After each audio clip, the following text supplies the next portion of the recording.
A letter from the Commander-in-Chief of the Revolution. My dearest Melanie, I have received your letter today. It gives me great pleasure to know that you and Baron are in good health. I'm sure the lad has grown fine and strong since last we were together. It hardly seems possible it was a mere fortnight ago that my brave army stormed the Capitol building, captured the lectern, and then set up encampment inside the rotunda. You inquired as to my condition. I am quite well, my darling. Despite the discomfort of our bunks, I am sleeping soundly. 'Tis apparent that the dissolution of my Twitter account has had a salutary effect on my health. I feel refreshed and rejuvenated with the vigor of a man half my age. Oh, how I savor the sweet irony. The foolish attempt by Twitter CEO, that coward Jack Dorsey, to muzzle me has backfired bigly, as I now lay claim to full restful nights of slumber and am more robust than ever. As I write this letter, I pause to gaze upon the majestic painting of the Founding Fathers signing the Declaration of Independence displayed above my command post. It stirs my soul and fills my heart with pride to honor those noble men by defending their glorious creation, these United States, against our mortal enemy, that treasonous woman, Nancy Pelosi, or as I call her, Nancy. Tomorrow before dawn, the men in my command shall embark upon a long and treacherous journey. From the Rotunda encampment, they shall march northward to the Senate chamber to capture the flag and plant in its place our magnificent MAGA flag. They shall then circle back south through Statuary Hall and march onward to the House chamber. From there, they shall turn toward the east until reaching Madame Pelosi's stronghold.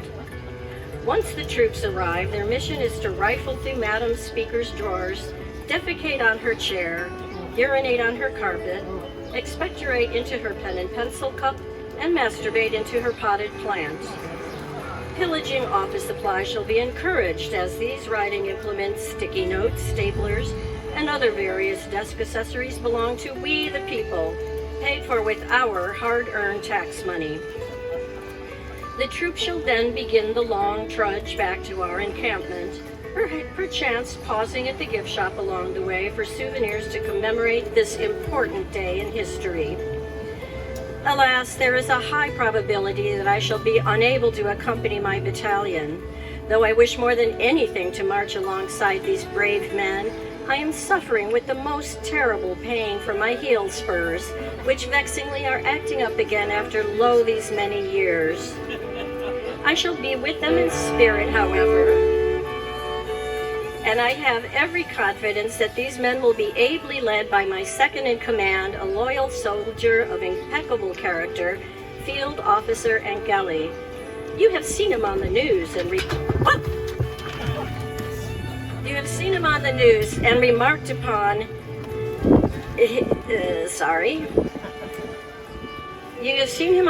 and remarked upon his fetching fur headdress, intriguing Valknut tattoo, and his perfect nipples.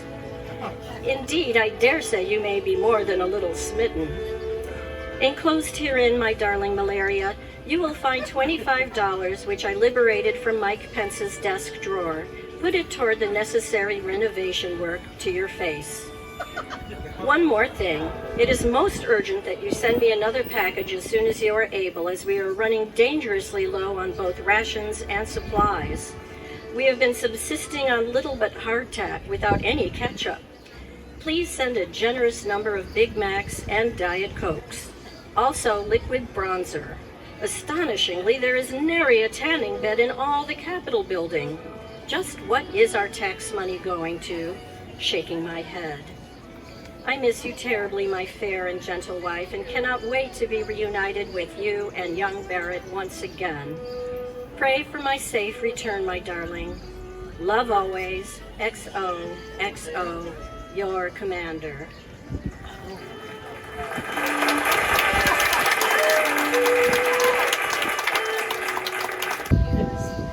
This next play is From the Desk of Melania K. Trump. In January of 2022, Melania Trump announced that she would auction off the hat that she'd worn to meet the French president and Mrs. Macron.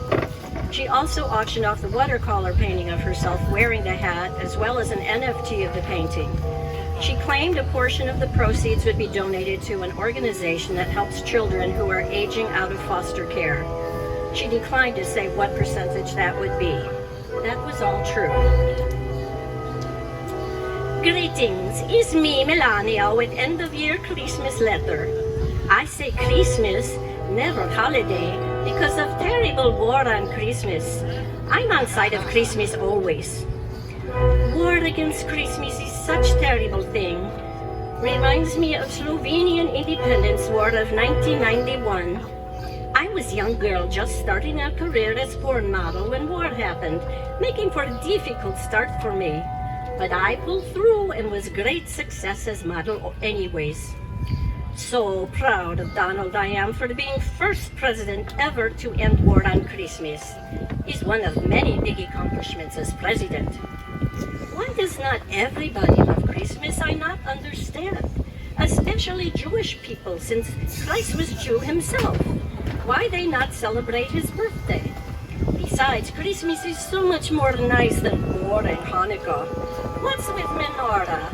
It's just candle holder. And only 8 presents per Jew? Are you kidding me? And stupid dreidel, it's Spain, so what?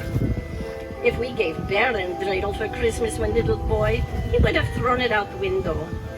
Santa Claus always brings Baron many classy presents like Trump cologne, Trump golf balls, Trump hotel towel and laundry bag. Could we have a little less music, please? Sound man, thank you. Let's face it, the real reason for war on Christmas is because of Jewish people being so jealous of our presents and our Santa Claus and his flying deers and our nice songs like Be Bestie Merry Gentlemen. And all I want for Christmas is 18-karat gold Van Cleef bracelet and you. I tell you a secret, Christmas for me was not always like this now. When I was a little girl in Slovenia, we had different customs. We not have Santa Claus, can you believe? We have instead Gospa Ula, old lady with one eye like Cyclops. Each Christmas Eve, Ula would mount huge grizzly bear and ride bear to every village in Slovenia, stopping at each house, then make bear wait while she break window, climb inside, and pour ladle of hot cabbage soup into rubber galoshes left near fireplace. Next day, everyone has to get windows repaired and throw out ruined galoshes. It's why I dreamed of leaving Slovenia, marry a rich American guy and have proper Christmas, nice gifts. Rest is history. Anyway, reason for this letter is telling you of year we had. Pretty boring is truth. Nothing like last year when brave patriots break into ugly old Capitol building to kill Mike Pence and give Donald back rightful place as Supreme Leader. Everybody knows my Donald won in big landslide. What you can do but roll with punches. It's not so easy for Donald. It's 2 years later, he's still fuming. Every single day is traitor Mike this and Cheney Beach that. I tell him hush, go play golf. But he mopes and throws food at wall. Me, I move on, no problem. Since I am no more First Lady, I have time finally for doing other stuffs. No more have to go visit filthy children at border or ruin good blonic pumps sloshing around Texas hurricane. And so I now have time to work on my new business, buy my stuffs. What is? I tell you. You can buy my pictures as thing called NFT. What NFT is some kind of token thingy. I not really understand, except means you can be proud owner of painting of my beautiful eyes for only $150. You own painting, but not actually have it, so there's no need to store or keep in vault because it's not really there, but you still get to brag to friends you are owner of my eyeballs. Also, at Buy My Stuffs, you can buy token of painting of me in white hat, which I wore to visit French president and his short, dumpy wife.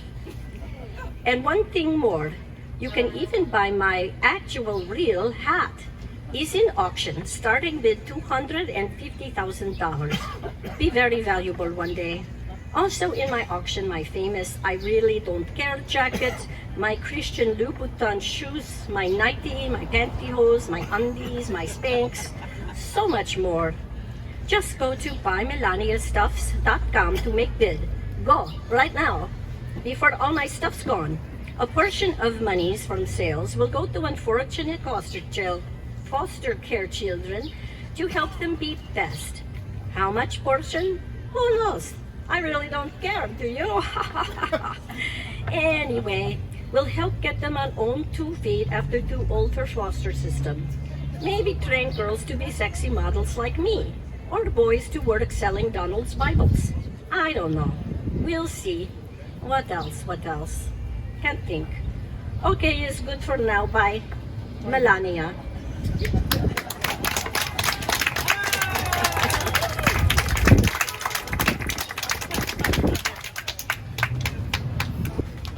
And we have one last story called Victory Over Pence Day.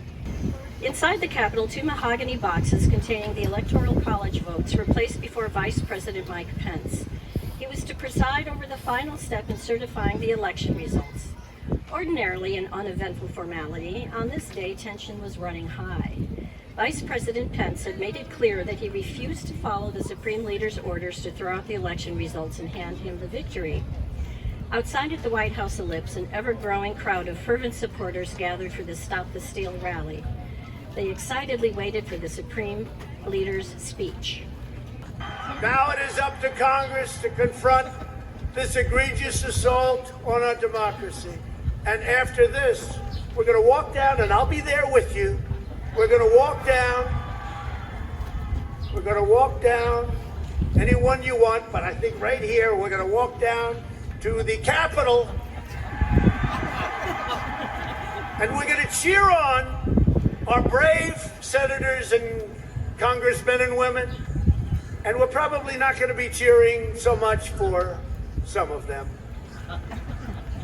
Because you'll never take back our country with weakness. You have to show strength and you have to be strong. But first, let's go back a few months to early October 7th, 2020, the day that Bartholomew Flugon's life changed forever. Bartholomew Buzzy Flugon was a common housefly who had landed on Mike Pence's head during the vice presidential debate. Buzzy was crawling around, minding his own business, completely oblivious to the fact that he was on national television, when he suddenly noticed the bright lights and camera and froze. He remained that way on camera for a full 2 minutes and 3 seconds before snapping out of it and flying off to a window ledge to regain his composure. Little do people know, including Pence himself, that from that moment on, Buzzy rarely strayed from the vice president, for he realized that overnight he'd become the most famous fly in the world. He was appearing in photos on the front page of newspapers.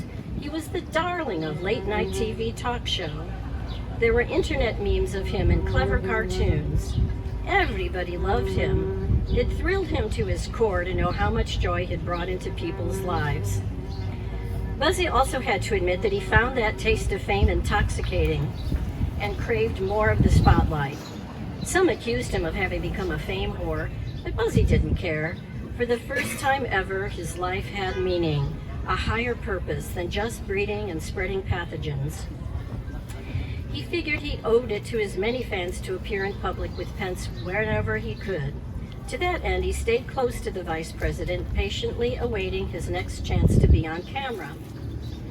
Sadly, though, after the debate, the public's interest in both the vice president and Buzzy quickly faded. However, Buzzy didn't mind just hanging out with the vice president. You see, he'd grown quite fond of the man. He enjoyed crawling around Pence's hair, the color of freshly fallen snow. It was always immaculately groomed and redolent with the fragrance of coconut, bergamot, and jojoba oils from his leave-in scalp conditioner. When he wasn't hanging out on Mike's head, Buzzy would explore the Pence home at No. 1 Observatory Circle. He'd investigate the pantry and wastebaskets, knock around inside lampshades, or sample what was left in the food dishes belonging to the family pets. Whenever Mike had a late-night dish of ice cream, they both loved strawberry, Buzzy would sneak some when Mike wasn't looking, but he preferred to pretend they were sharing.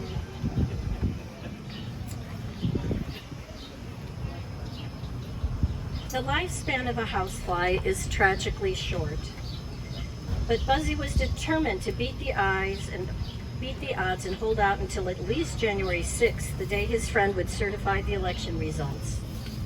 He told himself it was because he wanted to witness history, but deep down he knew the truth. It would be his last chance to appear on camera in front of the entire nation before Pence was to leave office.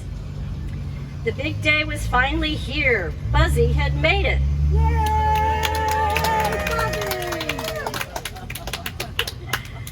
Buzzy rode with the vice president in his limo up Independence Avenue to the Capitol building.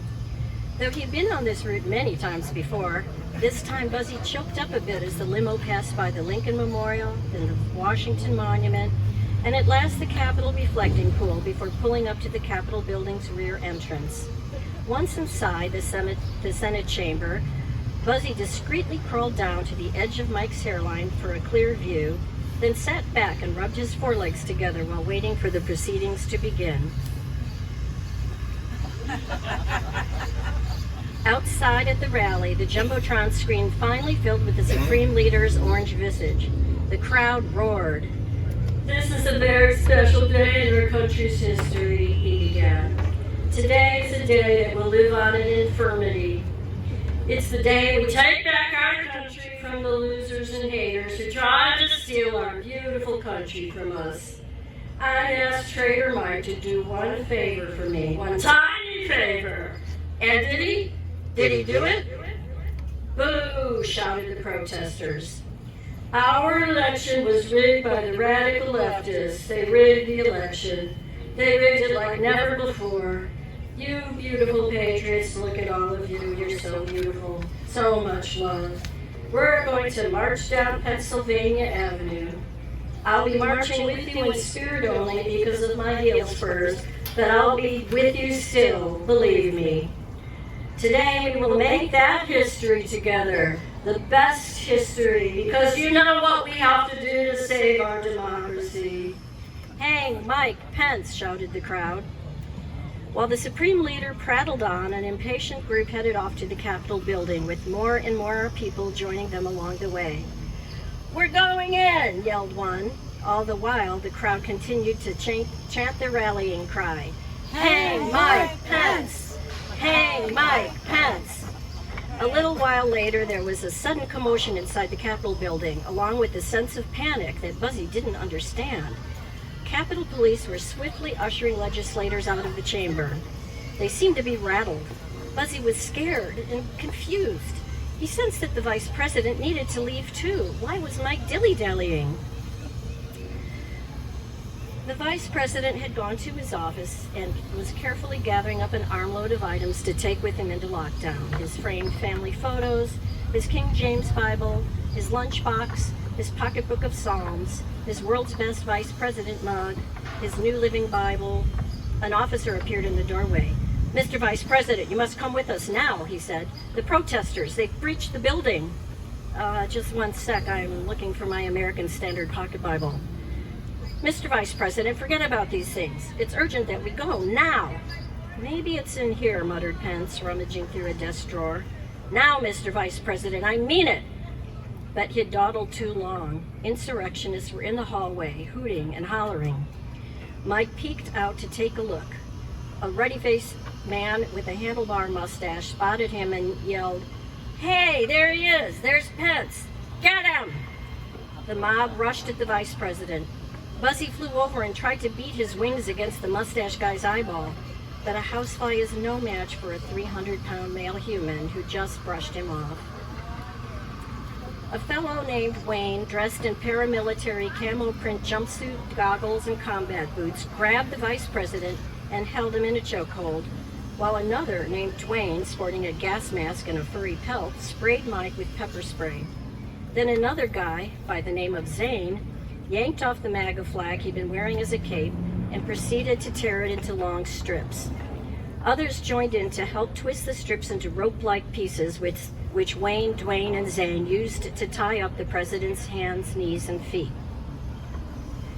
Mike struggled helplessly as they carried him aloft out of the Senate chamber and into the daylight.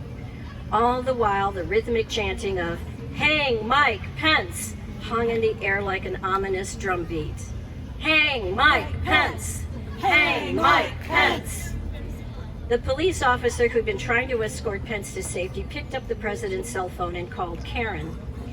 "Mrs. Pence, I'm a Capitol police officer. I'm sorry to have to tell you this, but the Senate chamber's been breached by domestic terrorists and they've taken your husband. You should come right away. I don't know what they're going to do to him." "Oh, shoot, I can't right now," replied Karen. "Charlotte and I are getting mani-pedis. We'll come as soon as we can, I promise, once our nails are dry." "Mrs. Pence, I believe the situation is very dire. Where are you? How soon can you get here?" He didn't have the heart to tell her what the mob had been chanting. "We're at the Hair Today, Nails Tomorrow beauty salon, not far at all. We can be there in a jiffy after our nails dry. I'm sure you policemen have everything under control." Overhearing the conversation, Buzzy immediately left Mike's head and zoomed over to the salon just 3.5 blocks from the Capitol building. He knew exactly where it was since he had been to the salon's dumpster before to snack on birthday cake frosting from some paper plates and candles.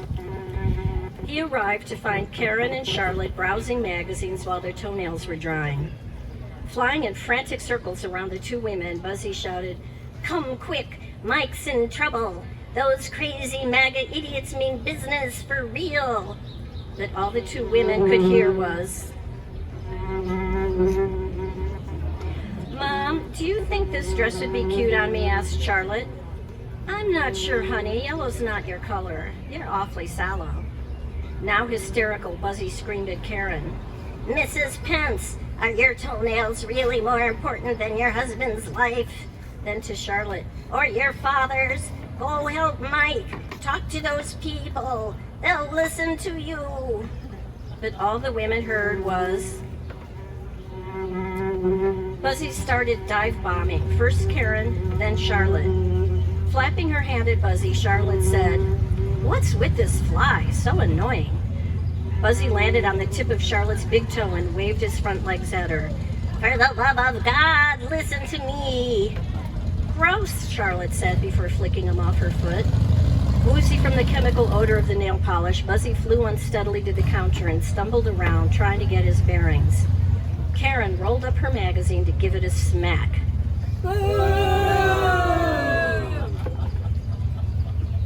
Back at the Stop the Steal rally, the Supreme Leader continued his speech. "Today we will make history together. Incredible history, believe me.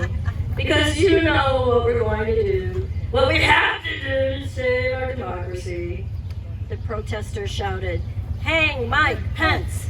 Hang Mike Pence!" That's right, we're going to hang traitor Mike." Cheers filled the air. "The vice president had the power to fix it, but traitor Mike wouldn't fix it. He wouldn't fix it because he's a traitor. Mike Pence was nobody until I came along and made him vice president. No one even knew who he was. They said, 'Who is this Pence? Who is this guy Pence?' Never heard of him. A nobody. I turned him into a vice president. Nobody could do that but me. And did he thank me? Where were the thanks? Unbelievable. After all I've done for him, so unfair. Vice president, I did that. But couldn't even say the election was rigged. He could have stayed on as vice president. Instead, he wants to be a loser. He said to me, 'No, sir, according to the Constitution, I can't do this, I can't do that. I don't have the power, sir, blah, blah, blah.' So guess what, Mike? Guess what we do to cowards and traitors?" He held his hand around his own throat, rolled his eyes up comically, and lolled his tongue out. The crowd went wild. At Hair Today, Nails Tomorrow, Buzzy began to come around. His thorax was partly collapsed, just enough to affect his equilibrium. He sat a while resting. He tested his wings. At first he could only move one, pivoting it in slow circles and buzzing. He stretched both wings akimbo, raising and lowering them, at first slowly, then faster and faster and faster, until they were fully flapping, and soon he was aloft. Yay! Due to his compromised equilibrium, his flight was a bit wobbly, but at least his wings were functioning normally. He returned to the National Mall surprisingly fast.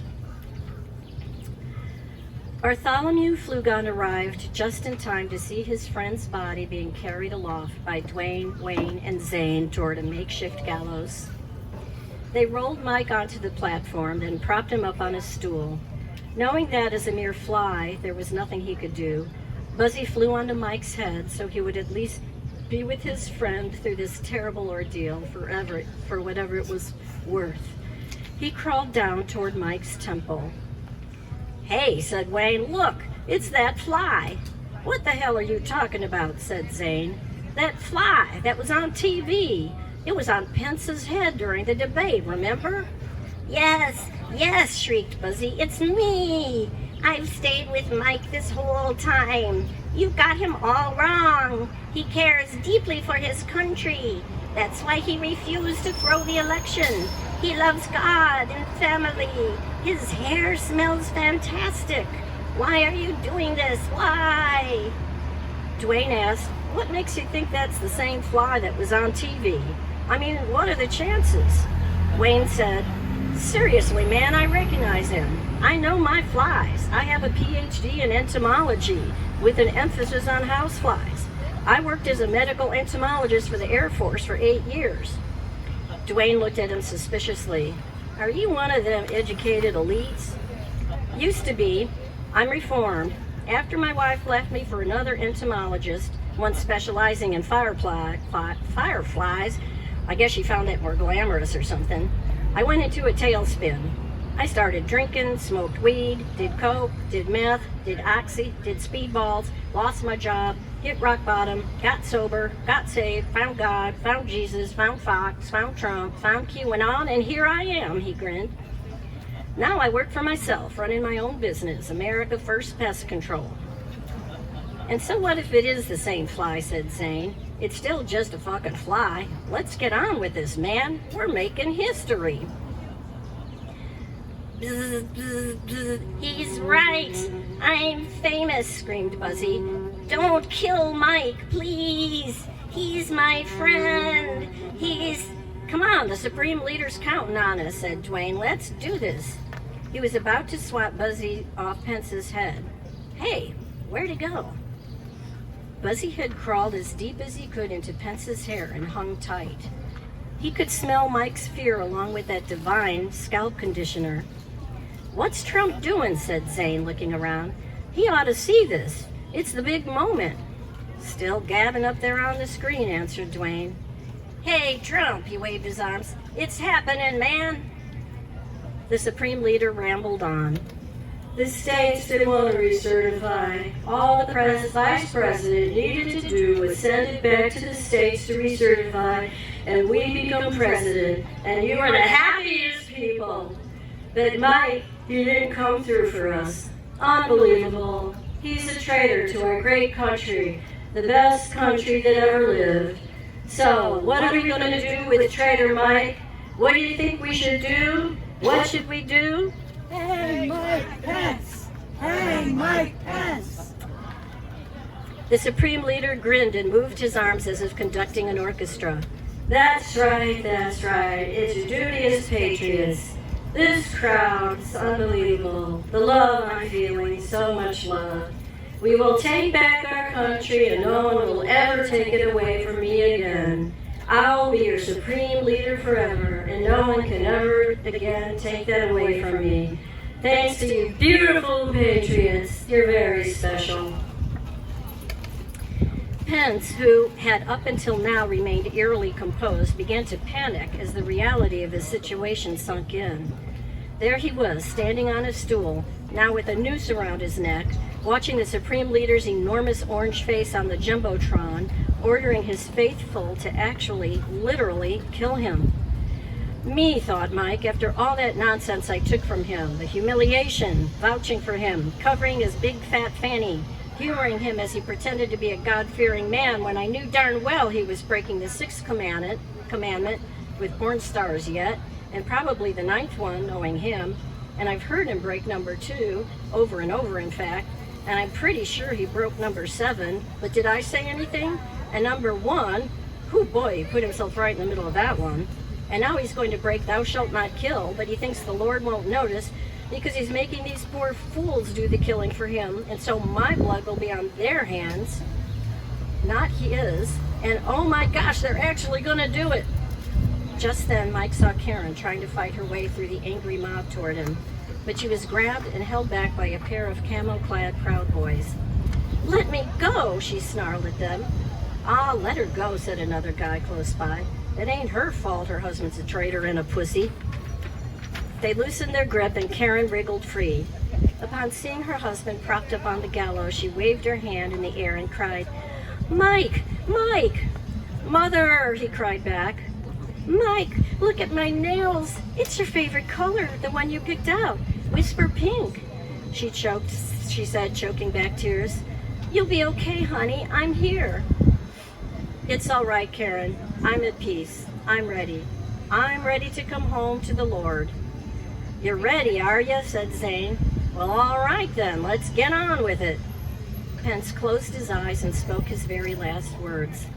"Forgive them, Mother, for they know not what they do." Zane kicked the stool. The crowd cheered. It was over. Buzzy's antennae were bent. Both his prothorax and scutellum had been punctured. His right forewing had begun to rip away from his mesothorax. Bartholomew Buzzy Flugon passed away on January 6, 2021, at the exact same time as the vice president. He died still clinging to that hair he loved so dearly.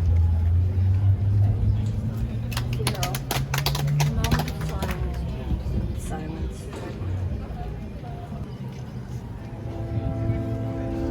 Buzzy had packed a lot into his short life.